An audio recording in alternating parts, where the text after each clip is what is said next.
Ladies and gentlemen, welcome back to this channel. For our subscribers, for those who have just come for the first time, please consider subscribing, like, share and comment. Thank you so much, guys. So one of my subscribers commented also, asked me a question that how many chicken did you start with? So it was not wise to tell her that these are the numbers I started with. So I know, let me make a video on this one. So today I'm here to share with you guys how I started my poultry journey from day one up to where I am now. How did it come into my mind to start doing it? So please consider subscribing, like and share. If you do that, it gives us more strength and power to make such a video for you guys. And it also helps YouTube recommend our video to other people. So I'm here to share with you, as I said, please watch up to the end. There are some few points. You may pick 2 or even 3 points and add on yours, which the one you have. So if you pick 2 or 3 points from this video and add on with the little knowledge you have, it will help you grow. I see. But when you just start watching and you end it abruptly in the middle and you leave, you may end up missing other points. So I'm here to share with you guys how I started my poultry business and where I am now. At first, it was a passion. I love keeping chicken.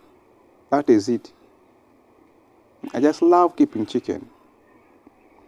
So due to the urge and love for poultry rearing, I went and bought 2 hens, a local chicken, not these ones I'm doing currently. I have just changed.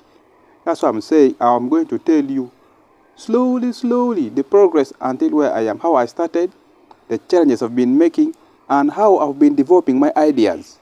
Because a very big mistake which normally disturbs the beginners, they think that if they see you where you are now, they think maybe you wake up one day and just boom, you are now there. No, I was progressing slowly. Ideas have been developing. So I'm here to share with you my tactics, my skills, the small knowledge I've been gaining. So after having the passion of keeping chicken, and I went and bought 2 hens from one of my friends in the village. And you know, to put that story to put the story aside a bit, where I am in, for example, in Uganda, if you want to buy any chicken to keep at your home so that it can multiply, it is most cases advisable to buy from the villages. Because when you buy from these people who keep chicken for slaughters, because we have people, their work is to keep chicken for slaughter strictly. Are you seeing? So they buy from the villagers who rear chicken at a wholesale price, and for them they sell at a retail price. So those people buy chicken from different places. They don't care whether they are sick or not. Their work is just to buy. So if you buy chicken from such people, you may end up buying a sick chicken. Within a week, that chicken will even die. So that's why I was saying no. Let me go and buy from the village, where I'm very sure of the health of the chicken. I went and bought 2 hens. After buying 2 hens, with the hope of that my neighbor's cock will be mating my hen. After buying it, I brought it. I threw them in the compound. They started roaming around. The cock started coming. The cock were now mating them. They were even started to make such, such voices when a cock, a hen is about to lay. There's a certain sound they make. From nowhere, in less than one month, my neighbor fenced the area, this area. After fencing, his cock could no longer come where I am. I became stranded again, because if the cock is no longer there, which means the eggs will not be fertilized. So even when the hen lays, the the eggs will not hatch because it's not fertilized. I went and borrowed again a cock from one of my auntie to just come and mate mine. After borrowing, the cock came, mated. The one of the hen laid and started sitting on the eggs. Because they started laying in less than a week, another one also started sitting on the eggs because they were all laying at that time. So when they laid their eggs, they seated, they hatched. They were very good hens. One hatched 14, one hatched 12 chicks. So out of the two, I managed to keep 13 chicks out of the 2 hens. Others died. So in 3 months, I had 13 chicks plus their 2 hens, mothers, become 15. That was in 3 months. Then based on that results, I'm now telling you how I've been developing the ideas up to where I have already reached. Please get me clearly.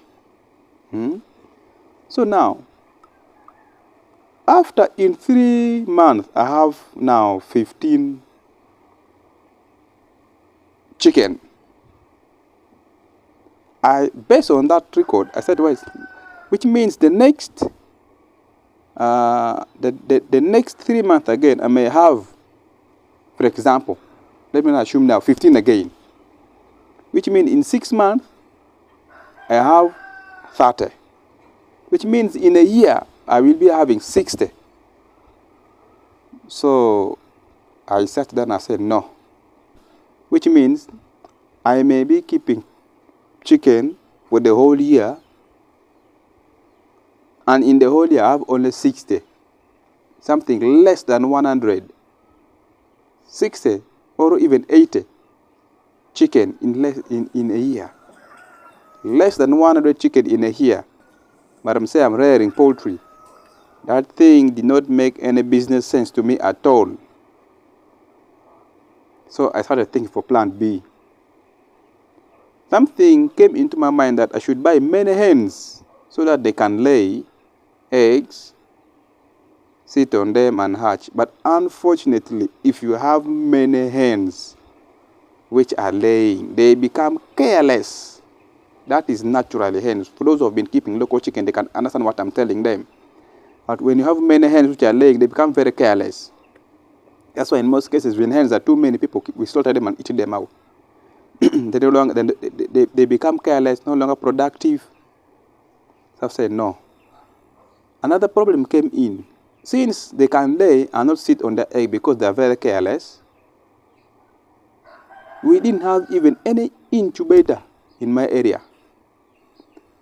In order to have an incubator, I have to collect my eggs, send up to Kampala, hatch from there, bring them back. It was all costly from the beginning, honestly. I didn't have that money. Transport, take it, bring it back, look for those people. And you know, getting a trusted person for the first time is also a problem. That thing did not make any sense to me at all right now. What can I do now?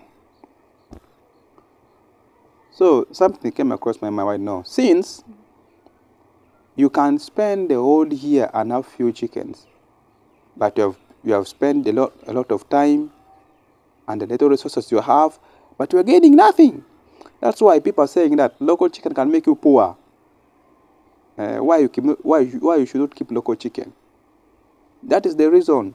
They take long time to grow also. Something came into my mind. I tried the Sasso, the one I'm in now. I went and bought 5 of them. I first wanted to study them, whether I can manage them. I had to do some case study. I bought only 5, not many. At 10,000 each. After buying 10,000 each, I spent 50,000 to buy that chicken. After buying 5 of them, I kept them while seeing how not any of them died. They grew very well. That is one. they grew very fast. It was very interesting there how they were adapting to the environment. Our local environment, they were even free ranging. They go look for their own feeds. In the evening, they come back home and enter into their house. It was very amazing. Well, wow, this is just like our own local chicken. Only that there are some differences. They grow very fast. I see. They're even disease resistant. They are not so much as weak as people think that these exotic breeds are very weak. They are very difficult to maintain. No, honestly, I've been doing this. I see. It's not like that. They are even disease resistant. They can adapt very fast to the new environment. They grow very fast. I see. So I said, no, this is the way to go. So there was a company which brings this chicken. After studying them for some good time, I made my mind to bring at least 100 of them. To bring 100 chicks. I went and bought. At that time, they were selling a chick. It was at 2,950. I bought 100 of them. They gave me some extra 2. So when they gave me some extra 2, I kept them. I brooded. But before I do that, I didn't jump there. There was a training organized by some of the companies. I went and attended the training. After attending the training, there are some knowledges, some of the tricks, the knowledge they gave us. That, you have to do this, get a pot, liters, those basic knowledges they gave us. And also been linking with some of the local farmers around. I got my 100 chicks. I started. Yes, some died. They died, 10 of them died out of that 100. In fact, I would say 8. Because it was extra 2. I remained with 92 of them remaining. I see. So, I kept them. In only 1 month, 1 to 2 months, I have 90 chicks. Imagine that. So now, that thing, the business sense started coming into it now. I said, wow, this is now the deal. In only a few months, I have a lot of chicken. But if I was relying on the other method of the natural one, where it seeds, does everything themselves, which means the whole year you're still waiting. But in few months, I have over 100 chicks, over 90 chicks. I see. The next lot I bought 300. That's how I started growing slowly, while learning. You see. So, I'm sharing with you guys so that you can learn that where I am now, you can see now. I did not just jump from one day. I started growing slowly, until here I am. I can now keep chicken very well. I don't have any problem. I can detect sickness earlier. I have some experience. I'm even sharing with you guys. I believe people are also picking the little knowledge I have from what I'm telling them. They add on what they have. You're good to go. So, my advice for the beginners, if you really want to join this chicken rearing, don't become excited. The biggest problem normally is that people have money. They go and buy a lot of chicken, but how to maintain become a problem because no one even told them what to do. So they end up messing it and regretting and say, wow, this is This is one of the worst things I've ever done in my life. But honestly, you lack what you're supposed to do. You didn't know what you're supposed to do. No one told you what to do. I see. So, starting from the humble beginning is very important. Start with few and grow slowly, slowly. If you have money, I'm not saying you should start with the way I started by getting 2, 3. No. Now, if you have the money, you can start with 100. 100 is enough for you to learn. You can go and buy 100, brood them. I see. With time, start growing slowly, slowly. So that is briefly how I started my poultry business. And now we are growing. And where I'm now is not enough. It's not enough at all. I promise you guys, in some few years you will see me